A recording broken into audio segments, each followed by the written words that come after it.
Assalamualaikum warahmatullahi wabarakatuh. Mari kita awali kajian pagi ini dengan baca basmalah. Bismillahirrahmanirrahim. Alhamdulillahirabbil alamin wa bihi nasta'inu ala umuri dunya waddin. Asyhadu la ilaha illallah wahdahu la syarikalah wa asyhadu anna Muhammadan abduhu wa rasuluh.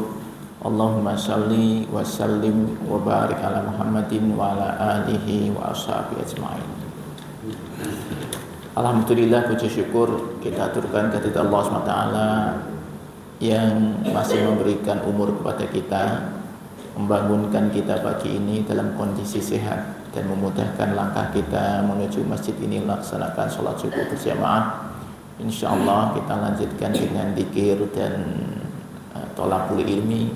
Mudah-mudahan apa yang kita lakukan hari ini menjadi catatan amal soleh untuk kita semua, menjadi ampunan dosa untuk kita semua, dan menjadikan hari ini lebih baik daripada hari-hari sebelumnya. Salawat dan salam kita sampaikan kepada teladan kita Rasulullah Muhammad Sallallahu Alaihi Wasallam, keluarga, sahabat dan seluruh pengikutnya yang istiqomah mengikuti sunnahnya. Mari kita mulai dengan dzikir pagi. A'udzu billahi minasyaitonir rajim. Bismillahirrahmanirrahim. Allahu la ilaha illa huwal hayyul qayyum. La ta'khudhuhu sinatun wa la nawm. Lahu ma fis samawati wa ma fil ardh.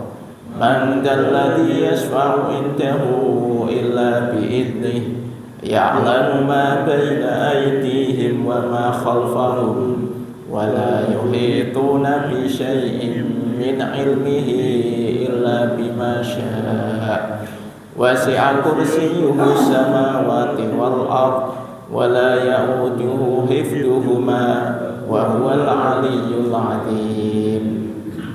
Bismillahirrahmanirrahim.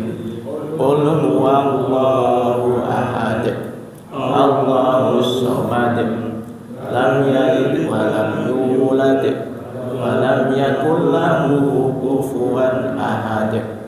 Bismillahirrahmanirrahim. Qul a'udzu birabbil falaq, min syarri ma khalaq, wa min syarri ghasiqin idza waqab, wa min syarri naffasati fil 'uqad, wa min syarri hasidin idza hasad. Bismillahirrahmanirrahim. Qul a'udzu birabbin nas, malikin nas, ilahin nas, min syarril waswasil khannas, alladzi yuwaswisu fi sudurin nas, minal jinnati wan nas. Asbahna wa asbahal mulku lillah, walhamdulillah, la ilaha illallah wahdahu la syarikalah, lahul mulku wa lahul hamdu wa huwa ala kulli syai'in qadir. Rabbi as'aluka khaira ma fi hadzal yaumi wa khaira ma ba'da, wa a'udzu bika min syarri ma fi hadzal yaumi wa syarri ma ba'da. Rabbi a'udzu bika minal kasali wa su'il kibar. Rabbi a'udzu bika min adabin fin nari wa adabin fil qabr. Allahumma bika asbahna wa bika amsayna wa bika nahya wa bika namutu wa ilaikan nusyur. Allahumma anta rabbi la ilaha illa anta, khalaqtani wa ana 'abduka wa ana 'ala 'ahdika wa wa'dika mastata'tu. A'udzu bika min syarri ma sana'tu. Abu'u laka bi ni'matika 'alayya wa abu'u bi dhanbi faghfirli fa innahu la yaghfiru dzunuba illa anta. Allahumma afini fi badani, Allahumma afini fi sam'i, Allahumma afini fi basari, la ilaha illa anta. Allahumma inni a'udzu bika minal kufri wal faqr wa a'udzu bika min adzabil qabr, la ilaha illa anta. Allahumma inni as'aluka al-afwa wal afiyata fid dunya wal akhirah. Allahumma inni as'aluka al-afwa wal afiyata fi dini wa dunyaya wa ahli wa mali. Allahumma astur awrati wa amin rawati. Allahumma fadli min baini yadayya wa min khalfi wa an yamini wa an shimali wa min fawqi wa a'udzu bi'azamatika an ughtala min tahti. Allahumma alimal ghaibi wasyahadati fatiras samawati wal ard rabba kulli syai'in wa malikah. Asyhadu an la ilaha illa anta a'udzu bika min syarri nafsi wa min syarri syaitani wa syirki wa an aqtarifa ala nafsi su'an aw ajurrahu ila muslim. Bismillahilladzi la yadurru ma'asmihi syai'un fil ardi wala fis samai wa huwas sami'ul 'alim. Raditu billahi rabba wa bil islami dina wa bi Muhammadin sallallahu alaihi wasallam nabiyya. Ya hayyu ya qayyum bi rahmatika astaghis aslih li sya'ni kullahu wa la takilni ila nafsi tarfata 'ain. Asbahna ala fitratil islami wa ala kalimatil ikhlas wa ala dini nabiyyina Muhammadin sallallahu alaihi wasallam wa ala millati abina Ibrahim hanifan musliman wa ma kana minal musyrikin. La ilaha illallah wahdahu la syarika lah, lahul mulku wa lahul hamdu wa huwa ala kulli syai'in qadir. Subhanallahi wa bihamdihi adada khalqihi wa rida nafsihi wa zinata arshihi wa midada kalimatihi. Allahumma inni as'aluka ilman nafi'an wa rizqan thayyiban wa amalan mutaqabbala. Subhanallahi wa bihamdihi astaghfirullah wa atubu ilaihi.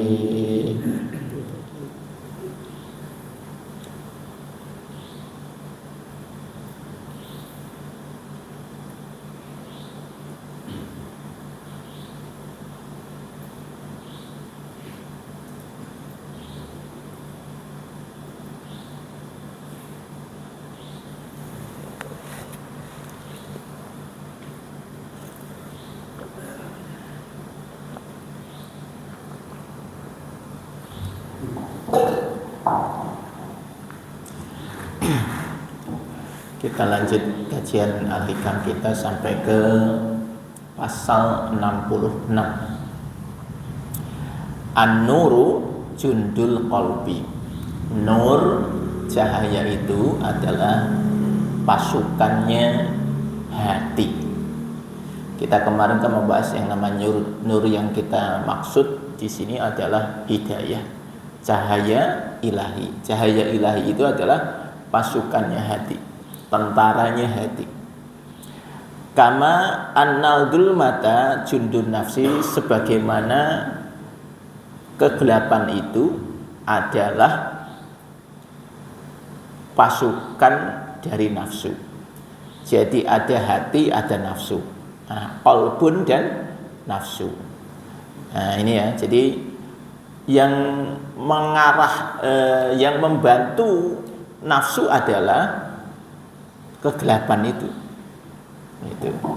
Jadi kalau yang membantu hati itu adalah cahaya, kalau yang membantu nafsu adalah kegelapan.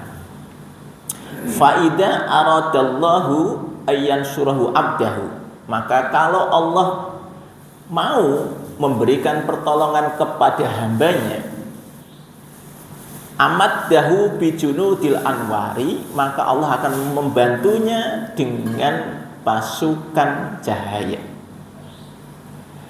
Wa qata'a anhu, dan memutus darinya madadadulmi wal agyar, bantuan dari kegelapan dan kepalsuan. Nah, jadi kalau kita ini mengalami masalah, ya kan, biasanya kemudian ada pilihan ketika kita itu bingung menangani masalah ini, masalahnya seperti ini. Maka kemudian kan Allah mengatakan fa'alhamaha fujuraha wa taqwaha. Allah mengilhamkan kepada manusia itu jalan fujur, jalan kesesatan, jalan penuh dengan dosa, dan jalan takwa.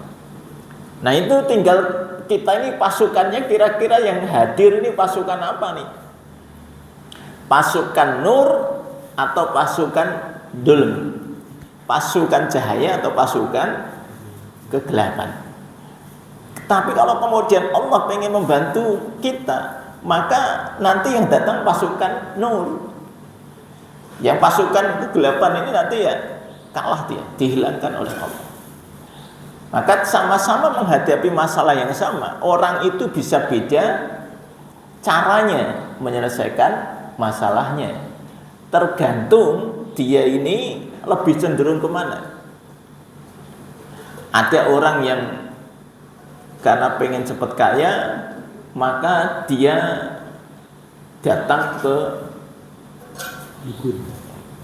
Gunung Kemukus, gitu ya, melakukan ritual.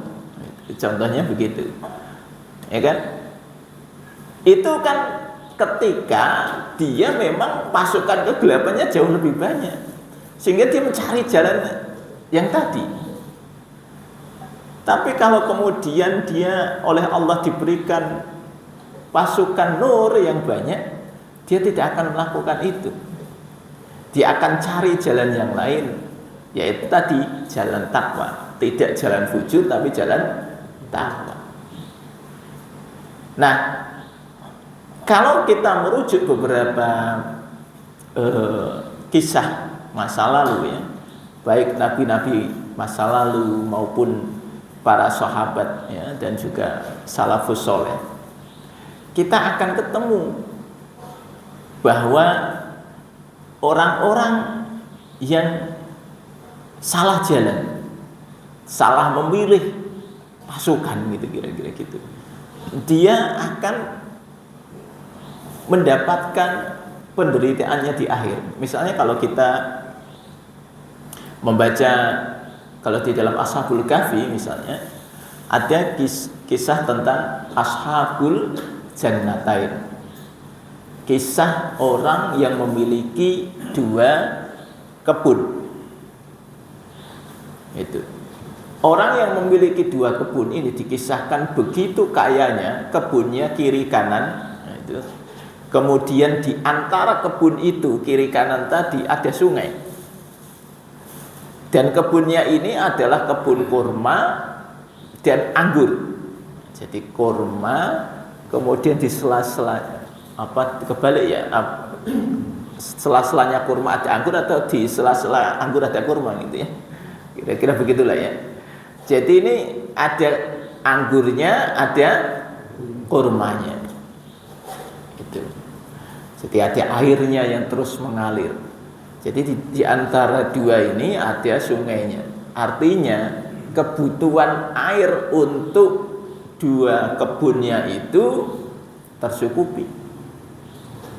Dan memang ini kebun ini berbuah terus. Maka ketika ada orang yang beriman. Ya, ini kebetulan temannya ini orang beriman. Mengingatkan dia malah mengatakan, kalau aku ini ya dengan kebunku ini sudah cukup, dia harus mau kemas. Kira-kira kalau bahasa kita 7 turunan gak akan ada masalah. Hidupku terjamin. Ini kenapa? Karena Allah sayang sama saya. Nah ini mulai ini bahasa-bahasa begini ini bahaya juga. Ketika dia merasa Allah menyayangi dia, diberinya dia kebun. Ini yang kemarin pertanyaan Pak Ajat yang di hari Jumat, saya katakan kan bahwa tidak ada korelasi positif antara ibadah dengan urusan dunia. Bahwa kalaupun kemudian terjadi korelasi positif, nah itu alhamdulillah. Tapi itu tidak menjadi hukum bahwa kalau orang ibadahnya baik, maka dia pasti urusan dunianya baik, gitu ya. Nah ini kan orang ini merasa karena urusan dunianya dia dipermudah, dia merasa dirinya ini sudah diterima lah kira-kira amalnya oleh Allah. Dan dia menjadi orang yang pelit karena itu. Makanya dia merasa ya sudah Allah itu tidak akan ngasih saya kesengsaraan lah, nyatanya ini saya diberikan kemudahan-kemudahan itu. Maka orang temannya yang beriman mengingatkan dia, kamu itu kalau masuk kebun itu ucapkanlah la quwwata illa billah. Semua ini kan datangnya dari Allah, bukan dari usahamu. Maka kalau ini datangnya dari Allah, mestinya engkau memanfaatkan apa yang diberikan Allah untuk kembali kepada Allah. Nah itu maksudnya. Tapi orang ini tetap ngeyel, wah enggak apa-apa. Kalaupun nanti ada hari kiamat, aku ini pasti catatan amal solehku baik semua. Nah gitu. Dan akhirnya karena itu dia dimusnahkan semua kebunnya ini tadi. Jadi 2 kebun ini dimusnahkan. Ketika itu dia baru menyesal. Nah itu tadi. Kenapa kok bisa seperti itu? Tadi karena pasukan kegelapannya tadi jauh lebih banyak daripada pasukan cahayanya. Nah ini cerita ini itu hampir sama dengan cerita yang ini tadi di surat Al-Kahfi ya. Itu kalau kita merujuk ke surat yang lain di surat Al-Qalam itu ceritanya hampir sama, hanya kalau versinya beda sedikit. Kalau di dalam surat Al-Qalam itu cerita tentang orang-orang kaya. Ini kumpulan orang-orang kaya. Ini istilahnya ini apa ya? Asosiasi pengusaha nih kalau kita nih kira-kira begitu. Asosiasi pengusaha pelit nih, itu kira-kira begitulah ya. Kumpul. Ceritanya mereka punya kebun mau panen. Nah, ketika mau panen ini mereka kemudian ya kumpullah sama-sama pengusaha mau panen. Terus kemudian ngomong gini, kita mau panen. Iya, panen ya. Besok kalau panen jangan ngomong-ngomong orang miskin. Nanti kalau kita ngomong-ngomong orang miskin nanti pada datang minta jatah. Ya kalau gitu kita datangnya panennya kalau bisa kasih sebelum orang miskin datang. Nah gitu Pak. Sepakatlah mereka bahwa mereka mau panen raya bersama-sama di hari yang ditentukan. Dan mereka sudah mengatakan besok kita harus pergi kalau perlu sebelum subuh berangkat panen sehingga nanti kalaupun ada orang miskin datang kita sudah nggak ada, sudah kita panen semua. Ini kan ada niat buruk nih, tidak mau membagikan hartanya untuk orang miskin. Padahal setiap kita ini dititipi jatah untuk orang miskin. Nah, gitu ya. Setiap rezeki yang Allah titipkan kepada kita, Allah itu menitipkan sebagainya untuk orang-orang miskin. Nah, orang-orang kaya ini ceritanya tidak mau. Maka tadi dia sudah sepakat besok berangkat pagi. Dan karena niat jahat ini, maka kemudian Allah memusnahkannya pada saat malam. Jadi ini ceritanya ini katakanlah bisa pagi ini nih mau berangkat, tadi malam sudah kebakaran. Habis semua apa namanya, kebunnya. Jadi ketika mereka datang, nah ternyata sudah habis, sudah nggak ada.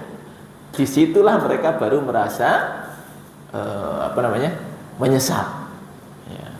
Kenapa ya kita kemarin kok niatnya begitu? Nah gitu kan, penyesalan itu kan terjadinya belakangan, sehingga akhirnya mereka tidak dapat apa-apa.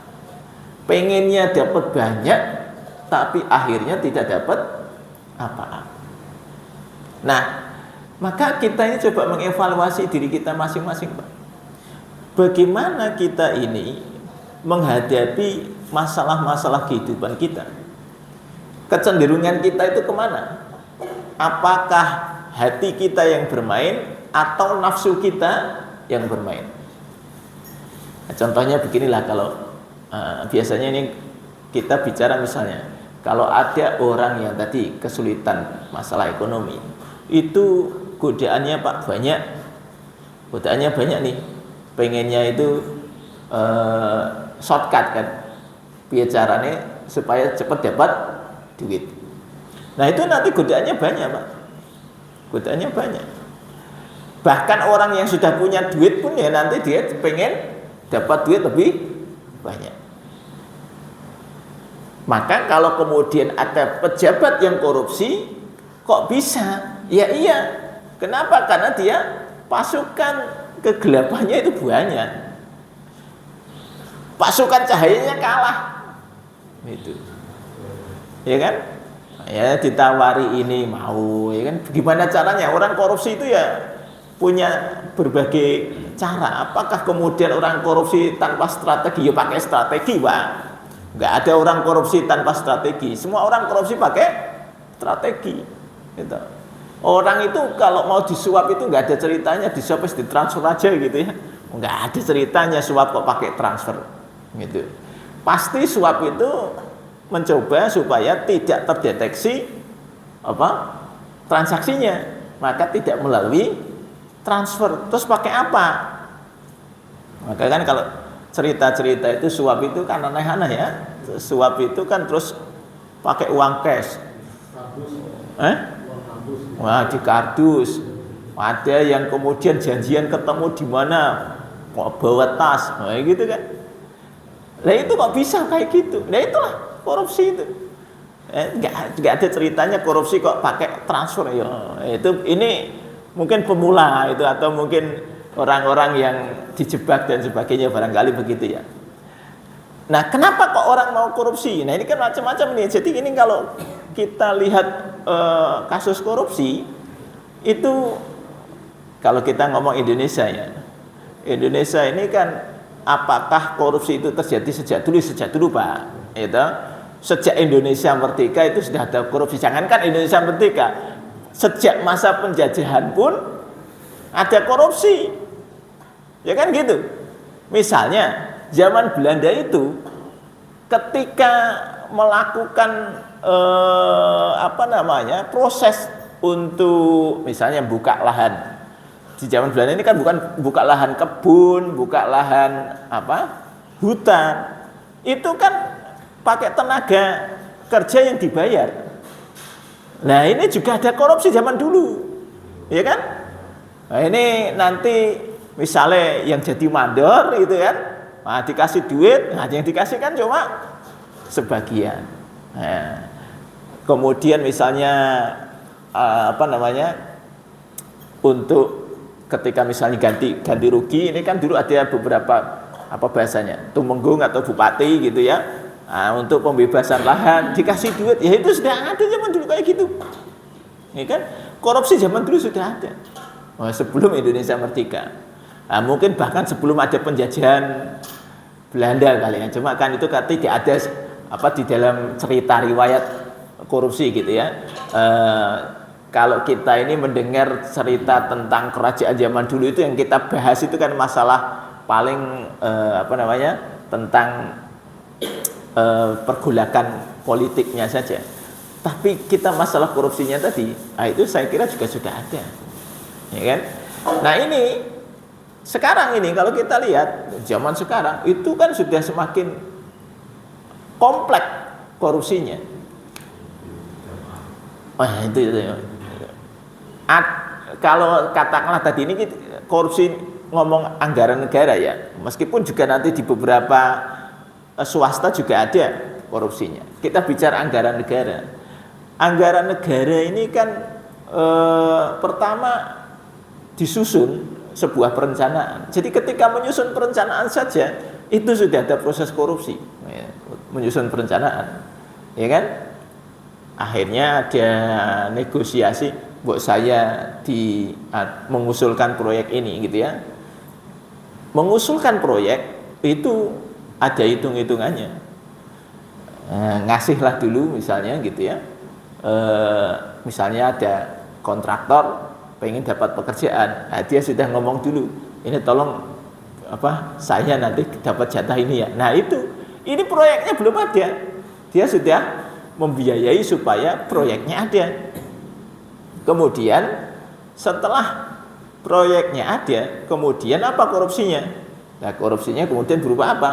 Ya berupa markup maupun berupa nanti pengurangan spek dan seterusnya. Ketika kemudian ada pengawas datang, nah ini kan gitu ya. Pengawas datang ngamplopi kan gitu ya. Itu pengawas datang ngamplopi. Gitu. Wah, pengawasnya datang ngamplopi. Terus apa lagi, Pak? Nah, ternyata ketahuan misalnya. Ketahuan. Masuklah ke Ya ini kan yang rame kan ke KPK gitu ya. Masuk ke KPK. Gitu ya. Masuk ke KPK. Lah sama aja di KPK ya. Nah, gitu kan. Nah, kalau ada amplop kan semua bisa diatur. Ya itu kejadian terus begitu. Itu kenapa kok seperti itu gitu. Ya kan kita kemudian bisa proyek sekian triliun cuma yang tersalurkan itu cuma sekian. Ini kalau Pak Denny kan di sosial itu apalagi itu masalah bansos gitu ya. Nah itu ini sudah waduh nggak karuan gitu ya.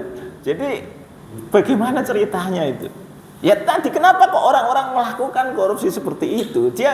Apakah dia tidak merasa berdosa ketika korupsi? Saya yakin, Pak. Hatinya apa? Ada nggak pasukan nurnya ada nggak? Ada, ya kan? Dia merasa bersalah nggak? Merasa bersalah. Tapi pasukan gelapnya ini jauh lebih banyak, sehingga kalah nih pasukan nurnya tadi. Nggak apa-apa lah, sedikit-sedikit ini katanya gitu kan? Nggak apa-apa. Daripada dikorupsi yang lain, yang penting saya korupsi kan gitu. Ya gitu, Pak. Lah. Ini ketika zaman awal-awal reformasi, ini kawan saya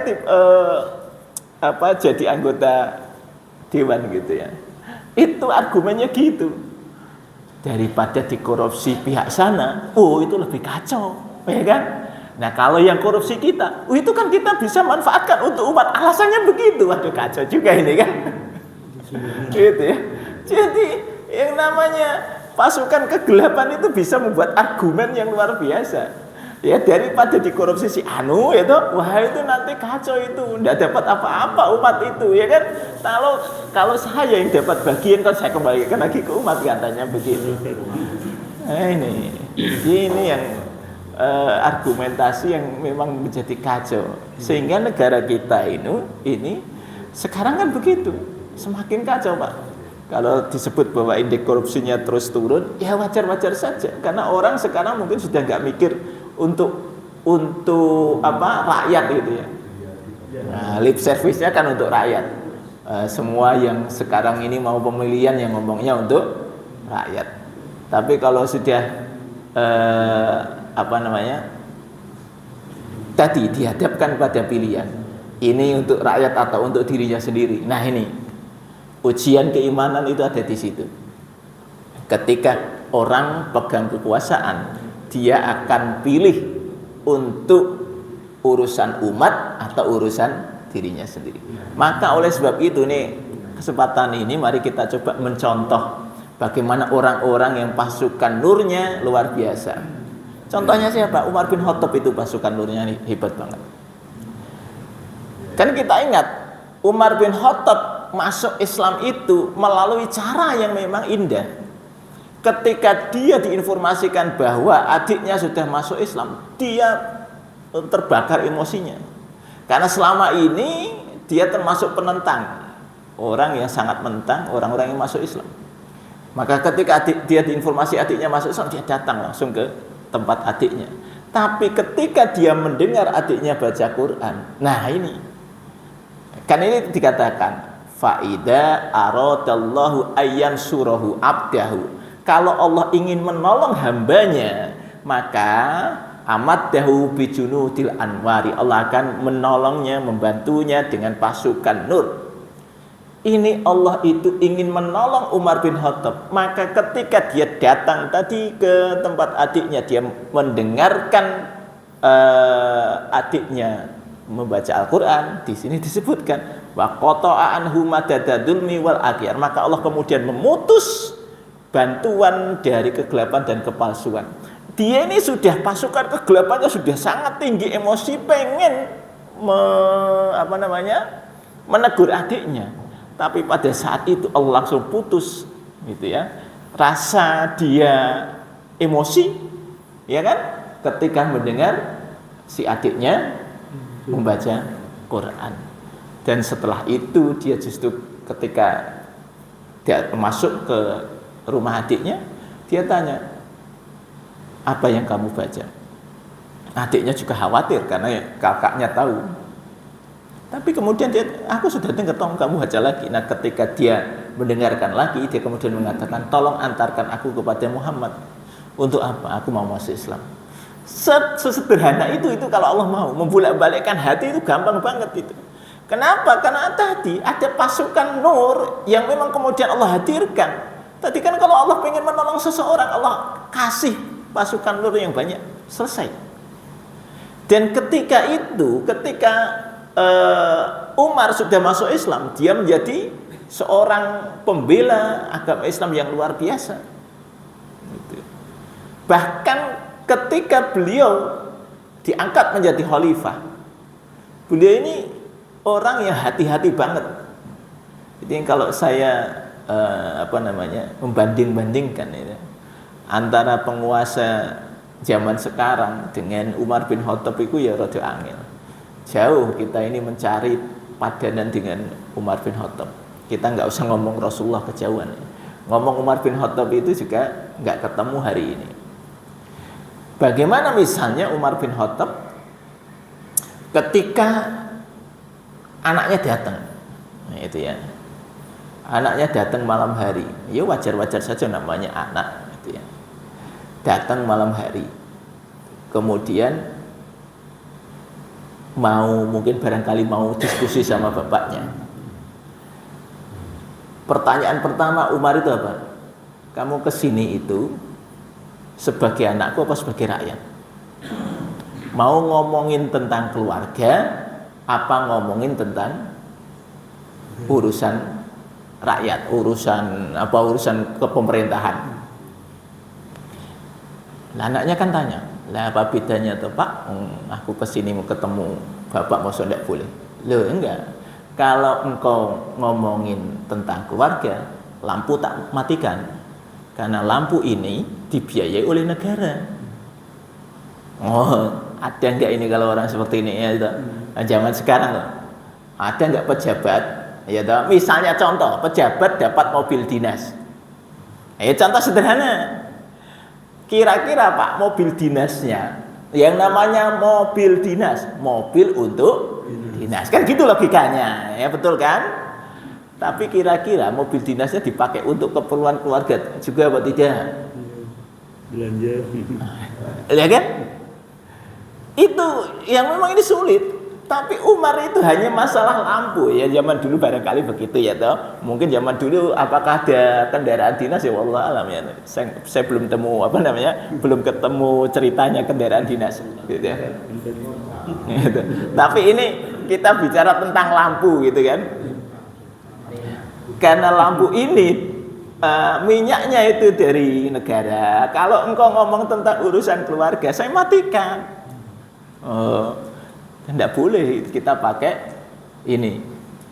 Tapi kalau ngomongin tentang urusan pemerintahan, ya silahkan, tak nyalakan. Gitu Pak. Ada nggak orang kayak gitu? Zaman sekarang loh ya. Zaman sekarang ini kalau bisa, mumpung ada fasilitas, maka manfaatkan, gitu kan? Mumpung ada fasilitas, dimanfaatkan, gitu. Nah, bahkan ada kasus ya di ini cerita anak Umar nih. Jadi anaknya Umar bin Khattab ini punya unta atau kambing gitu ya, saya lupa, kalau nggak salah unta.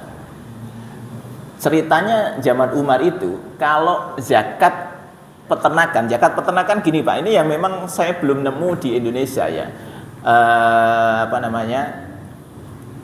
bagaimana mengelola zakat ternak. Zakat ternak kan misalnya gini, kalau ternak kita itu, misalnya kita ternak kambing, maka 40 ekor kambing itu kita harus mengeluarkan zakat 1 ekor kambing, gitu ya.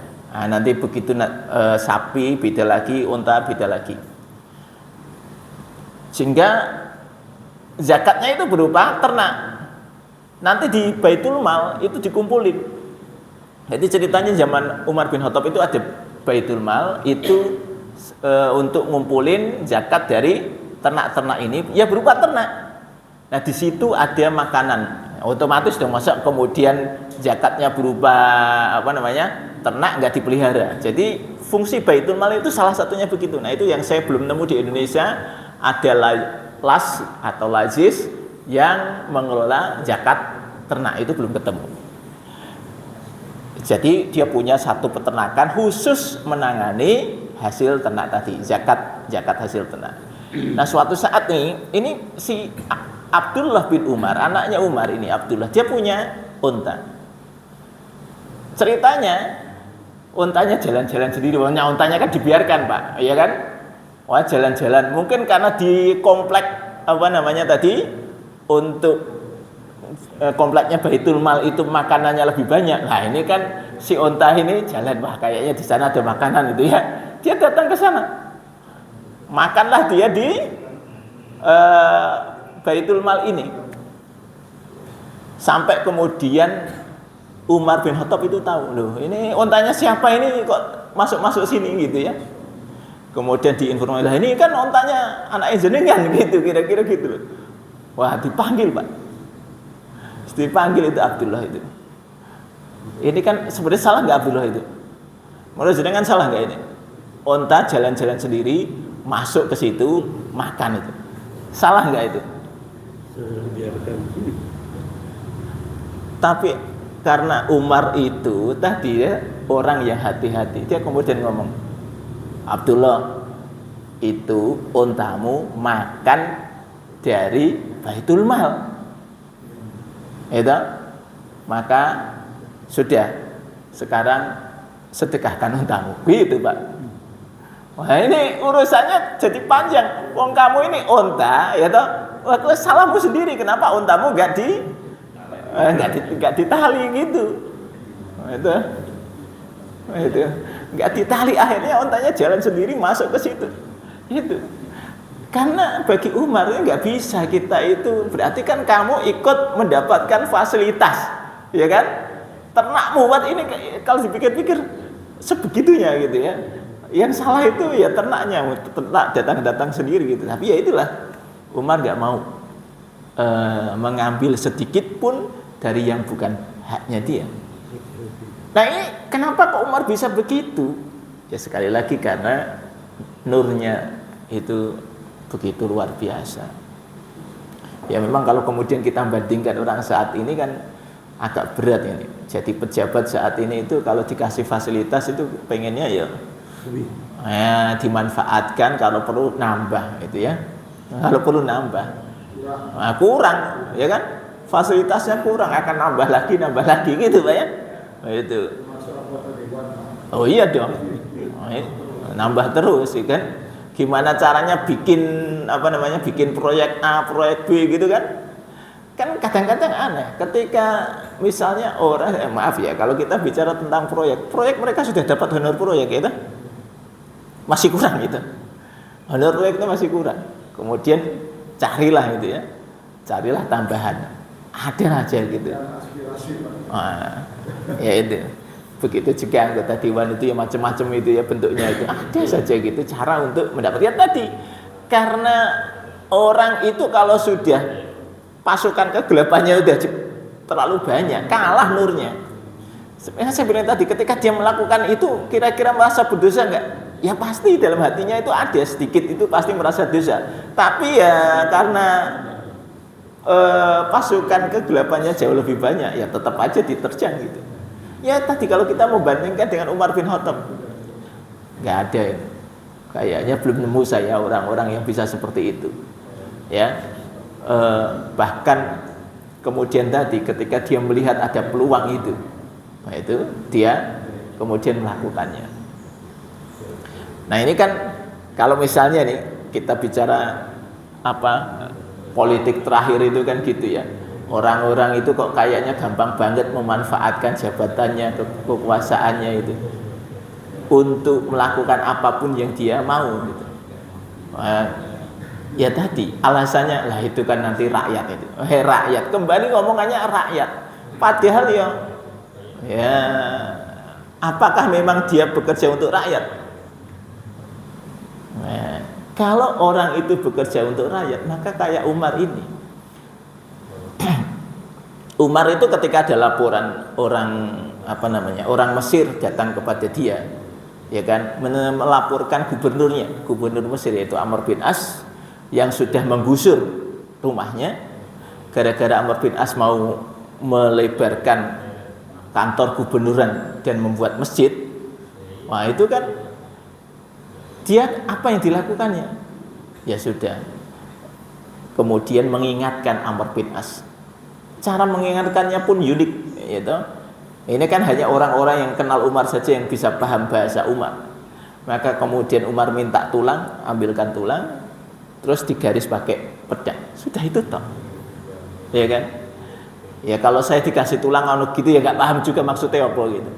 Tapi kan Amr bin As kenal Umar, sehingga ketika orang ini balik lagi, orang ini kan sudah tadi jengkel karena digusur oleh gubernurnya, dia pengen lapor yang lebih atas, itu. Kemudian dikasih tulang, wah itu sudah jengkel juga Pak. Lah saya itu laporan, pengen supaya gubernur saya itu diingatkan, lah ini malah saya dikasih tulang. Ya sudah, tapi karena dia nggak ngerti ya sudah dia sampaikan itu ke Amr bin As, ke gubernurnya. Gubernurnya begitu dia laporan bahwa saya kemarin ketemu sama Khalifah Umar melaporkan tentang kedoliman Anda kepada saya dan saya dikasih ini untuk menyampaikan kepada Anda. Begitu dikasih, maka Amr bin As langsung tolong batalkan proyeknya, gitu ya. Si bapak ini karena rumahnya digusur, bangun lagi rumahnya, gitu kan. Coba itu sebegitunya Umar itu bukan hanya kepada keluarganya, tapi juga kepada bawahannya yang nggak lurus. Karena ketika dia bekerja untuk rakyat, maka jangan sampai ada rakyat yang terdolimi, meskipun ini yang terdolimi orang Yahudi bukan orang Islam. Dan karena itu kemudian orang ini bingung. Lawang saya itu jengkel dikasih tulang, jenengan dikasih tulang kok langsung kemudian meralat keputusan, gitu ya. Maka kemudian disampaikan, kamu nggak paham sih maksudnya Khalifah. Khalifah ini punya pesan yang yang keras kepada saya. Pesannya nanti kamu akan menjadi tulang, gitu ya. Kamu nanti menjadi tulang, gitu ya. Dan ini digaris lurus, maka kamu berlakulah lurus. Kalau enggak, aku yang meluruskan. Kira-kira begitu. Meluruskan dengan pedang, karena ini tadi garisnya dari pedang. Wah itu. Nah coba Pak, ini enggak perlu pakai surat, kakean surat gitu ya. Wah, batalkan. Ini enggak perlu. Ini seorang Amr bin As langsung membatalkan keputusannya dan kemudian membangunkan rumah itu. Begitu mau dibangunkan malah orang ini, loh kok begitu? Ya sudah kalau begitu saya wakafkan saja. Loh kan nggak jadi Pak. Ya kan gitu. Saya wakafkan saja kalau memang begitu mulianya seorang khalifah. Ternyata begitu, dia melindungi warganya. Ya sudah kalau memang itu untuk negara silakan saja. Nah gitu. Selesai. Jadi zaman dulu itu begini Pak. Kalau ada sebuah misalnya penggusuran yang dilakukan oleh pemerintah, itu harus ada negosiasi harga dulu. Kalau kemudian tidak sepakat Pak, dan kemudian sebagian besar sepakat, misalnya kasus jalan tol itu ya, sudah disepakati nih harga per meternya sekian. Nah ada yang ngeyel, misalnya kan ada yang ngeyel nih, ada yang ngeyel satu. Nah yang ngeyel satu ini sebenarnya sama ini yang kemudian diterapkan juga di sini. Saya melihat untuk di jalan tol. Jadi zaman dulu itu kemudian disepakati, sudah ya ini pokoknya ngeyel ya nggak apa-apa. Kita tetap sediakan uangnya. Ganti ruginya sudah disiapkan, nanti dititipkan ke hakim. Nah, gitu Pak. Jadi ini kan yang nanti kan ada sidang apa ini ya. Nah, jadi nanti ada hakim dititipkan. Nah seperti itu. Nah orang ini sebenarnya juga tadi karena digusur-gusur nggak mau ya sudah pokoknya yang penting sudah dititipkan uangnya. Nah, itu tapi karena tadi akhirnya dia mewakafkan ya selesai urusannya. Jadi akhirnya masuk Islam. Nah itu tadi kok bisa dia masuk Islam ya tadi dia dapat pasukan. Kalau mau kan tadi kalau Allah mau menolong orang gampang, membalikkan hati itu gampang. Dari peristiwa-peristiwa yang terjadi di kehidupannya itu kemudian dia berbalik. Maka sebenarnya kalau kita punya masalah itu punya dua sisi. Apakah Allah mau menolong kita atau justru di sana kita menjadi terpuruk? Kalau Allah mau menolong kita, masalah yang hadir kepada kita itu akan menghadirkan nur yang banyak sehingga kemudian kita semakin dekat kepada Allah, baliknya kepada Allah. Tapi kalau tidak, ya tadi ada orang-orang yang memilih jalan-jalan fujur tadi, pengen instan datang ke Gunung Kemukus gitu ya, ke Gunung Kawi nyari pesugihan dan sebagainya. Ya wallahu a'lam lah, itu pilihan masing-masing. Maka kita ini selalu berdoa semoga Allah tetapkan kita menjadi orang-orang yang memilih jalan takwa. Insya Allah dengan memilih jalan takwa kita ini akan dimudahkan semua urusan kita dunia dan akhirat. Mari kita tutup dengan kafaratul majlis. Subhanakallahumma wa bihamdika asyhadu an la ilaha illa anta astaghfiruka wa atubu ilaik. Assalamualaikum warahmatullahi wabarakatuh.